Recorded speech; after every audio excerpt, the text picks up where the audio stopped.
President Trump said Monday that his administration would prioritize conditions on the ground rather than adhere to arbitrary deadlines in a speech outlining his strategy for the war in Afghanistan. "We are not nation-building again. We are killing terrorists," Trump said of the strategy during his first primetime address to the nation. While Trump said he would not reveal the specifics of his plan for South Asia in order to keep the Taliban and terrorist groups in the dark about U.S. tactics, he signaled his administration would soon send additional forces to Afghanistan, put more of the onus on Pakistan and India, encourage more contributions from allies and empower the troops in the field.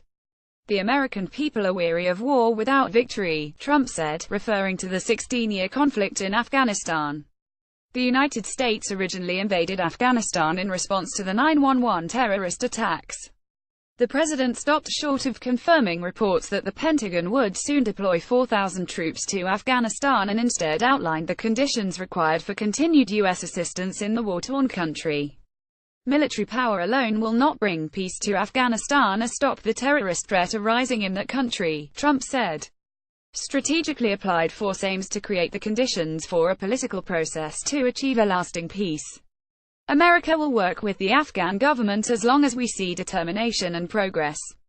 However, our patience is not unlimited. We will keep our eyes wide open."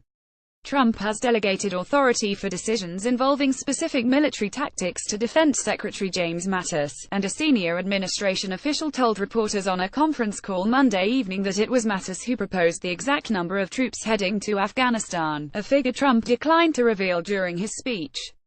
"There are uniformed military personnel serving in Afghanistan right now under two different missions. The strategy definitely holds that those missions will go forward," the official said just before Trump took the podium at Fort Myer, VA. "I have directed the chairman of the Joint Chiefs of Staff to make preparations to carry out the president's strategy," Mattis said in a statement released after Trump spoke. "I will be in consultation with the Secretary General of NATO and our allies, several of which have also committed to increasing their troop numbers. Together, we will assist the Afghan security forces to destroy the terrorist hub." Trump promised to empower U.S. forces to make decisions in the field necessary for safety and success, a veiled criticism of the Obama administration's perceived tendency to exert tight control over the operations of the Pentagon. "Micromanagement from Washington, D.C. does not win battles," Trump said. Citing the growing number of terrorists taking refuge in Pakistan, Trump called on India to offer more economic assistance in the fight to drive extremist enclaves from its northern neighbor. "We can no longer be silent about Pakistan's safe havens for terrorist organizations, the Taliban and other groups," Trump said.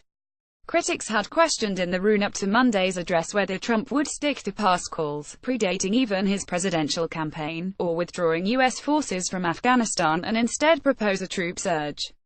The president had spent years criticizing continued U.S. involvement in Afghanistan and other foreign countries, arguing the efforts cost too much taxpayer money and put too many American soldiers at risk for little discernible reward.